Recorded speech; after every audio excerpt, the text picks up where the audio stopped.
Hello dear students, class 12th आपका स्वागत है मेरे यूट्यूब चैनल लर्निंग बुक में, जिसमें कि हम लोग class 12th effect of pressure पढ़ रहे थे सॉल्यूशन पे। वो भी कैसे सॉल्यूशन पे, गैस एंड लिक्विड पे पढ़ रहे थे।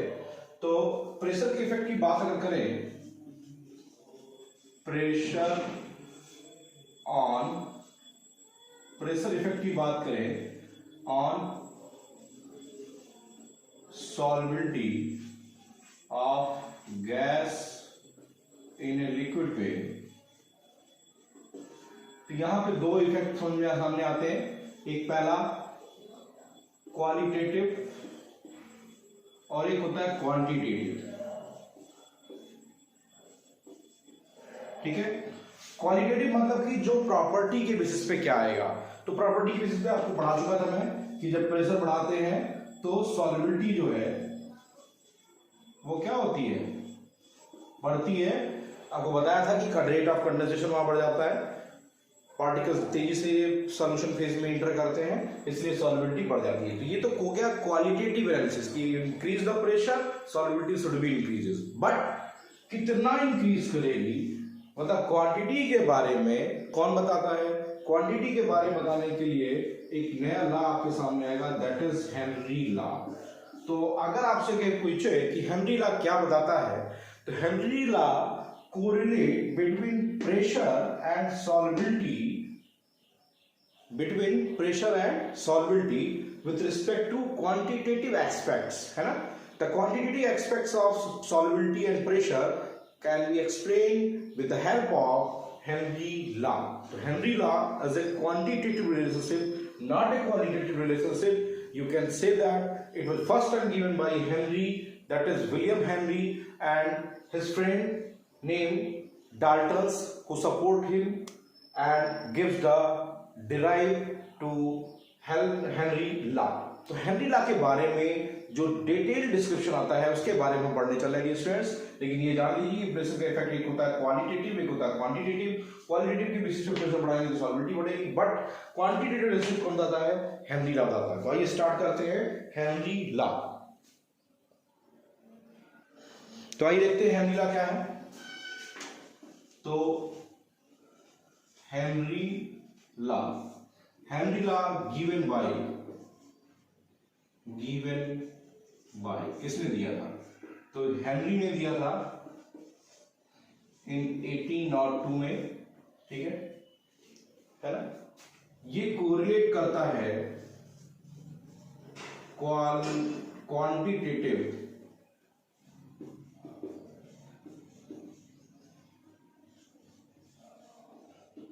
Relationship between solubility of gas in a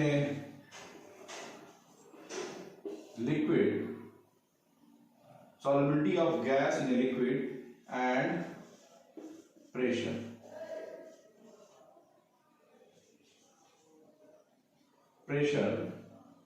applied on it पे अगर हम बात करें तो हेनरी लॉ क्वांटिटेटिव रिलेशनशिप बताता है between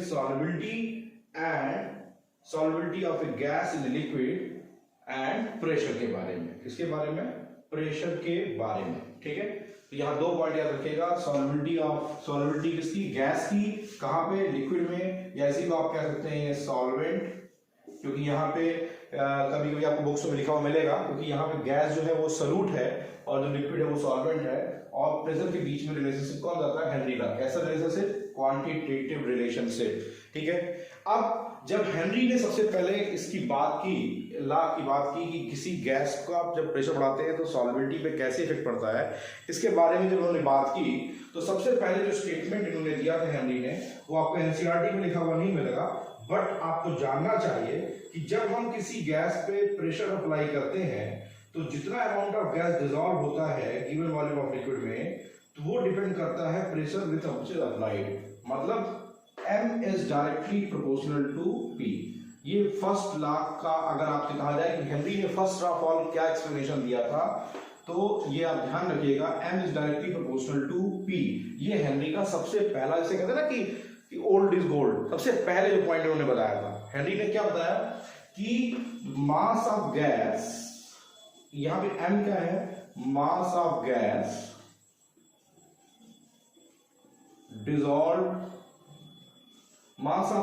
dissolved in given solvent at a particular temperature। तो अगर कोई पूछा जाए m क्या है, मास ऑफ गैस है dissolved in given volume of liquid या solvent at a particular temperature, किस पे डिपेंड करता है, directly proportional to pressure applied to the solution, जो उसमें प्रेशर अप्लाई करते हैं उसके डायरेक्टली प्रोपोर्शनल होता है।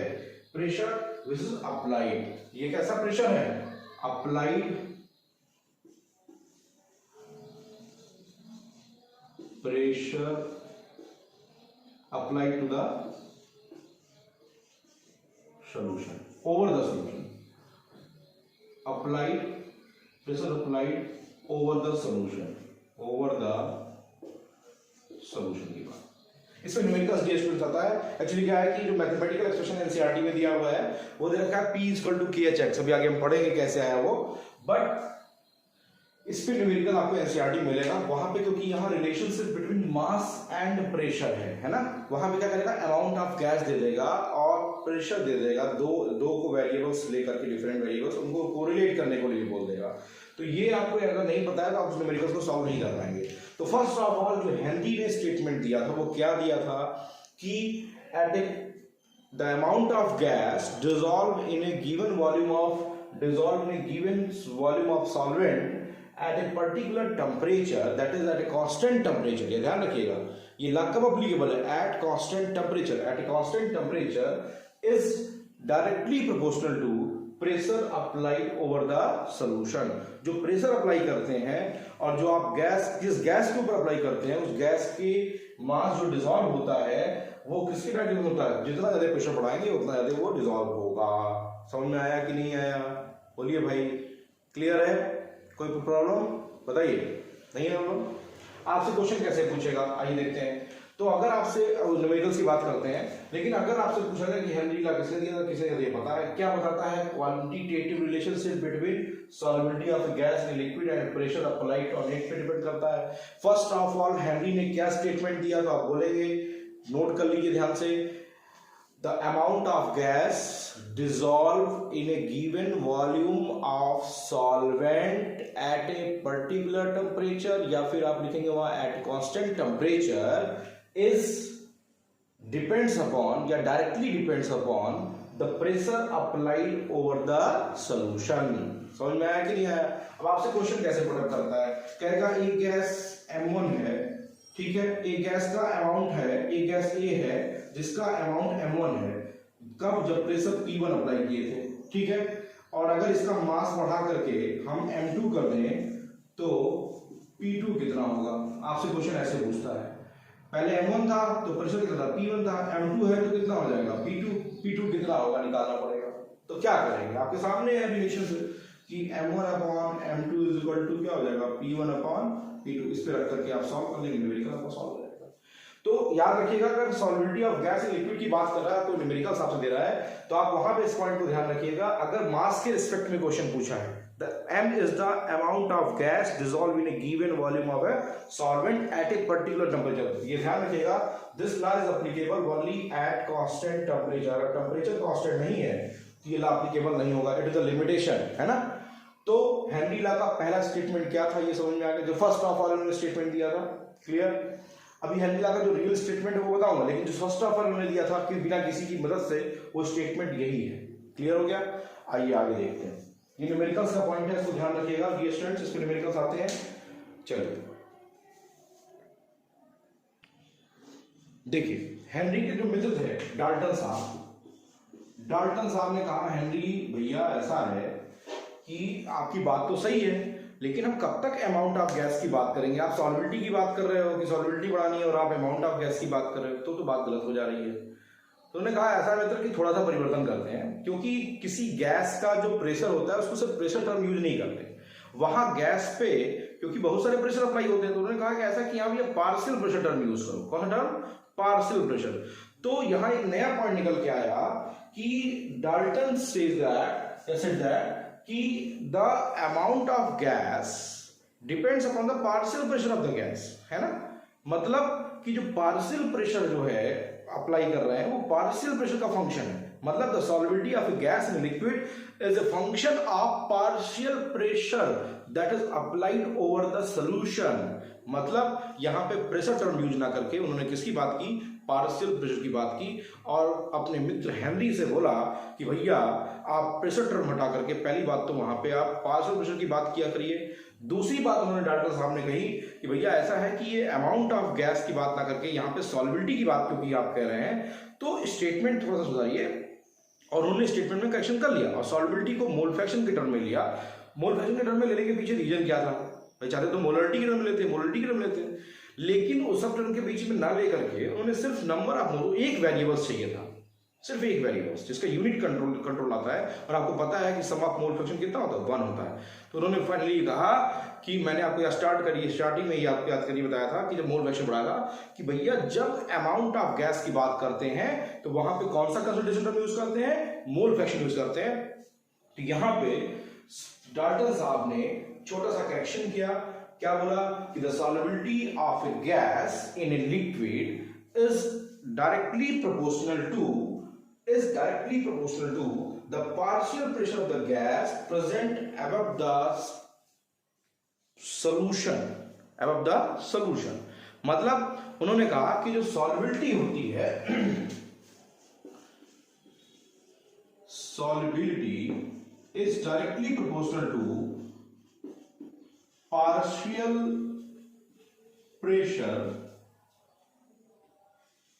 Applied over the solution. तो क्या हुआ? डाल्टन साहब ने, जो कि हेनरी के मित्र थे, उन्होंने क्या संशोधन कराया, क्या अमेंडमेंट कराया? उनका अमेंडमेंट था कि भैया ऐसा है कि जो सॉल्युबिलिटी की बात आप कर रहे हैं वो तो बात सही है, लेकिन वहां पे आप प्रेशर की बात करिए। जो प्रेशर की बात कर रहे हैं वो in terms of partial pressure बात करिए और सॉल्युबिलिटी की जगह पे मोल फ्रैक्शन की बात करिए। तो उससे कंक्लूजन निकल के आया कि एट ए कांस्टेंट टेम्परेचर, ये ध्यान रखिएगा, हेनरी लॉ में ये टर्म जरूर यूज करिएगा, at a constant temperature the solubility of a gas in a liquid is directly proportional to the partial pressure applied over the solution. ये Henry law ने जो आपका सॉल्युबिलिटी, जहां पे अमाउंट ऑफ गैस की बात कर रहे थे वहां को किसकी बात करके लाए? सॉल्युबिलिटी की बात करके लाए। दूसरी बात, जहां प्रेशर की बात कर रहे थे वहां पे किसकी बात करने लगे? पार्शियल प्रेशर की बात करने लगे। और इन दो अमेंडमेंट के थ्रू उन्होंने फाइनली ये बोला कि भैया ऐसा है कि जो मोल fraction of gas in the solution होता है वो प्रोपोर्शनल होता है पार्शियल प्रेशर। थोड़ा सा और चेंज किया, सॉल्युबिलिटी की जगह पे वो क्या लिया है? Mole fraction, that is mole fraction. ठीक है, मोल फ्रैक्शन को वो लेके आए और mole fraction is directly proportional to partial pressure. अब ये स्टेटमेंट है, यहां वहां पे पी क्या था? वहां जनरल प्रेशर था, बट यहां पे कौन सा प्रेशर है? Pressure applied the system. ठीक है, ये मतलब ओवर द सॉल्यूशन। तो फाइनली जो सबसे रिलेवेंट लॉ, हेनरी लॉ का स्टेटमेंट है वो क्या है? आइए देखते हैं। वो कहता है कि the partial pressure of the gas in vapor phase is proportional to the mole fraction of the gas। the partial pressure, ये P is directly proportional to mole fraction की बात करता है। किसकी बात करता है? P is directly proportional to mole fraction की बात करता है। तो अब यहां पे अगर हम बात करें कि मोल फ्रैक्शन की बात अगर यहां पे करें तो मोल फ्रैक्शन ऑफ P अगर है तो प्रोपोर्शनलिटी कांस्टेंट घटाएंगे तो ये हो जाएगा K डैश P। तो P इक्वल टू हो जाएगा 1 अपॉन K डैश X और वहां पे 1 अपॉन K डैश जो है डियर स्टूडेंट्स वो है KH। तो फाइनली ला आता है P is directly proportional to mole fraction, ये आता है। तो जो रियल में स्टेटमेंट हेनरी ने दिया वो क्या दिया? The mole fraction of the gas in the solution is proportional to the partial pressure of the gas over the solution. ये है mole fraction of the gas. ये क्या है? Mole fraction of the gas is directly proportional to, किसके directly proportional होता है? Is directly proportional to the partial pressure of the gas over the solution. मतलब अगर ये लिक्विड है, यहाँ जो आप प्रेशर अप्लाई कर रहे हैं वो पार्शियल प्रेशर हो गया, और इस गैस में जो गैस का जो मोल फ्रैक्शन है, तो उनके स्टेटमेंट के अकॉर्डिंग मोल फ्रैक्शन डायरेक्टली होता है किसके, पी के। तो mole fraction directly to P, that's why mole fraction की प्रोपोर्शनलिटी को हम कहेंगे, तो के डैश आएगा। K dash is not K dash general constant, that is P 1 upon K dash. जब आप एक्स के रिस्पेक्ट में निकालेंगे, मोल फ्रैक्शन के रिस्पेक्ट में निकालेंगे, प्रेशर के रिस्पेक्ट में निकालेंगे, तो पी इज इक्वल टू क्या, पी 1 अपॉन के डैश के एक्स, तो पी डायरेक्टली टू के एच, जहां पे 1 अपॉन के डैश किसके बराबर है, के एच के बराबर है। अब यहां जो स्टेटमेंट आया finally, P directly to X, जब बोर्ड में आपसे पूछा जाएगा तो आप यहीं से स्टार्ट करिएगा। बोर्ड में बताइए, आपके बोर्ड में आ गए कि एग्जाम में हेनरी लॉ का डेफिनेशन बताइए, हेनरी लॉ का स्टेटमेंट बताइए, तो आप बोलेंगे कि at a constant temperature, the mole fraction of the gas in the solution is directly proportional to the partial pressure of the gas over the solution। partial pressure of the gas, यहाँ P क्या है, partial pressure of the gas over the solution। रट्टा नहीं मारना, समझना है बस। तो अगर आपसे कोई पूछे कि हेनरी लॉ का जो स्टेटमेंट है वो केवल हेनरी का है, तो मेरे अकॉर्डिंग वो हेनरी का नहीं है, वो हेनरी और डाल्टन का मिला हुआ है। मतलब हेनरी लॉ में सबसे ज्यादा सहयोग डाल्टन ने किया, उनके मित्र होने के नाते।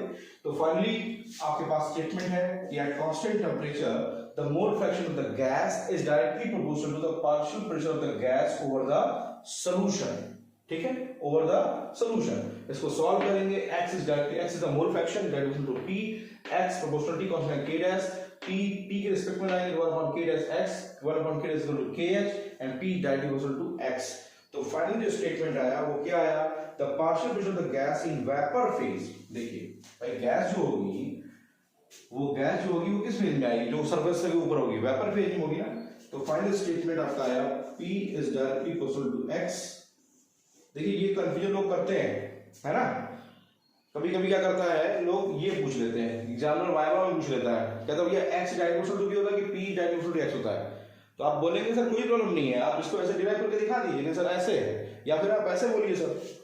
अगर यहां पे बात करें तो ये p क्या है, p is the partial pressure of the gas, the partial pressure of the gas in vapour phase.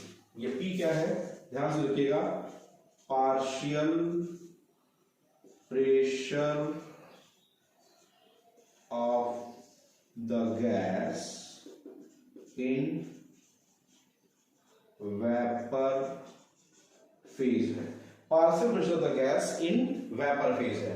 और ये क्या है, mole fraction of the gas in the solution. यहां पे x ये है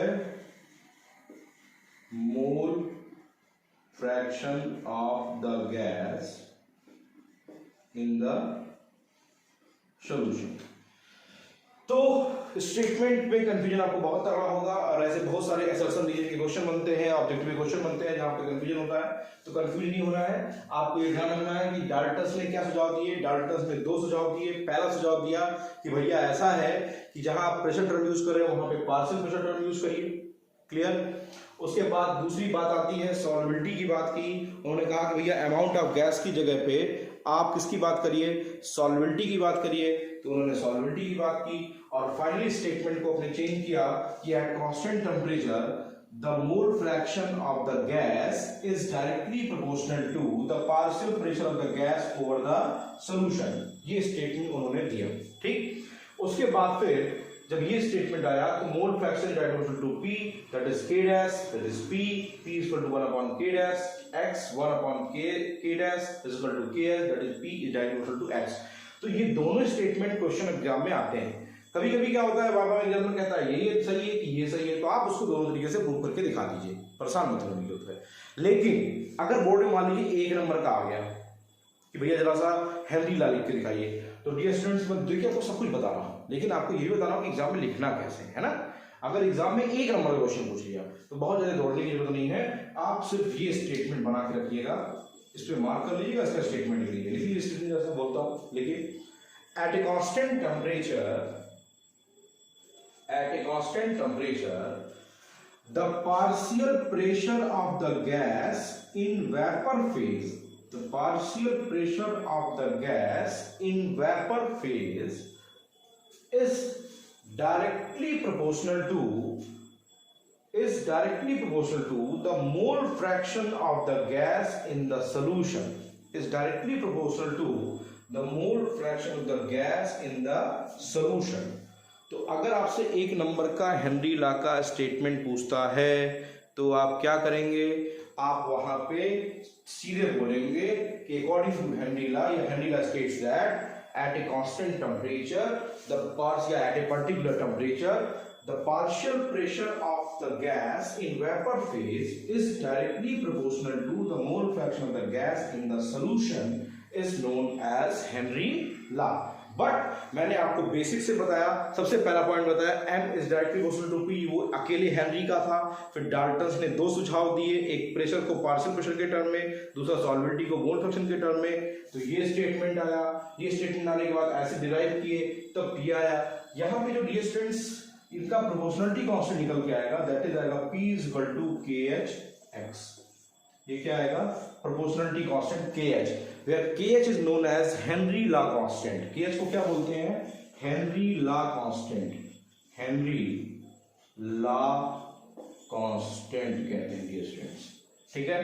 तो आपसे अगर कोई पूछे write down the mathematical expression for Henry law constant, sorry Henry law, भाई मैथमेटिकल एक्सप्रेशन कैसे लिखेंगे, तो मैथमेटिकल एक्सप्रेशन आपके सामने बहुत सारे हैं। एक कहेंगे सर ये है, ये भी हेनरी लॉ का मैथमेटिकल एक्सप्रेशन है, एक दूसरा ये है सर, ठीक है, और तीसरा सर ये है p इक्वल टू kh(x). तो मैथमेटिकल एक्सप्रेशन तीनों है, आप कंफ्यूज मत होइएगा, लेकिन सबसे बेस्ट वाला जो अप्लाइड है, जो आज की लाइफ में हम यूज करते हैं, वो ये है p इक्वल टू kh(x), जहां p क्या है, the partial pressure of the gas in vapour phase, x क्या है, mole fraction of the gas in the solution. Statement रटने की जरूरत नहीं है sir, statement p direct equal to x। अगर एक नंबर का पूछेगा तो सिर्फ आपको यही लिखना है और ये स्टेटमेंट लिख के इसको लिख देना है kh p equal to mathematical expression क्या होता है, ये क्लियर हो गया।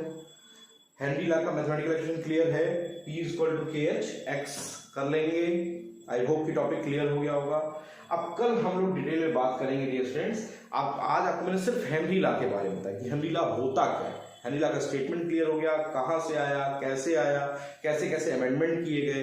एक नंबर का पूछेगा तो क्या लिखना है, 3 नंबर का पूछेगा तो पूरा डिटेल एक्सप्लेन करिए, ठीक है। जैसा आपके पास टाइम है, जैसा एक्सप्लेनेशन है, इस बात का ध्यान रखिएगा। कोई पूछे हेनरी लॉ क्या बताता है, तो Henry law quantitative relationship between pressure and solubility बताता है। ऐसे आंसर देंगे तो उसका एक इम्पैक्ट पड़ता है एग्जाम के ऊपर, वाइवा में बहुत इफेक्ट पड़ता है। और ये मैंने बता ही दिया, दोनों का क्या कंफ्यूजन आपको दिमाग में आएगा। बहुत बम्पर कंफ्यूजन होता है, लोग गलती करके चले आते हैं ना। अगर x होगा तो पहले k डैश आएगा, अगर p होगा तो kh डायरेक्ट आएगा, ये ध्यान रखिए। kh is the Henry law constant, the mathematical expression for Henry law is that 3 points. Clear, इनको नोट कर लीजिए स्टूडेंट्स। कल हम लोग मिलेंगे नए टॉपिक के साथ, that is about kh, graphical representation of Henry law, physical significance of kh and its application, its limitation, all about the Henry law, which is essential for examination, board examination. We can discuss later, okay? तो now आप इस topics को note कर लीजिए, कैसे लिखना है statement सारे लिख लेंगे आप। क्लियर, तो लेकिन थोड़ा सा मैं आपको लग रहा होगा कि सर आप बहुत लेट चल रहे हैं, या देखिए लेट चलने के पीछे रीजन है क्योंकि अभी सीबीएसई ने सिलेबस के बारे में डिस्कशन नहीं किया। सीबीएसई सिलेबस के बारे में डिस्कशन कर दे तो फिर हम थोड़ा सा चेंज करें, हो सकता है सीबीएसई सिलेबस को चेंज करे, नहीं करेगी तो आप परेशान ना होइए। तो फिर वही होगा कि टाइम ऑफ ड्यूरेशन 1-1 घंटे का हो जाएगा, मैं 1-1 घंटे का वीडियो बना के डालूंगा। बट अभी वीडियो को कम 20 मिनट 25 मिनट का इसलिए बना रहा हूँ डियर स्टूडेंट्स कि आप इजी गोइंग वे में, इजी मोड में, लॉकडाउन की कंडीशन में घर में पढ़ाई कर सकें। क्योंकि मैं जानता हूँ कि मोबाइल पैक, डाटा सब कुछ आपका खर्च होता है, तो इससे आपको समस्या आती है ना। तो कमेंट बॉक्स में जरूर कमेंट करना मत भूलिएगा। Thanks for watching my video my dear students, please like and comment it, उससे वही हमारा मोटिवेशन है।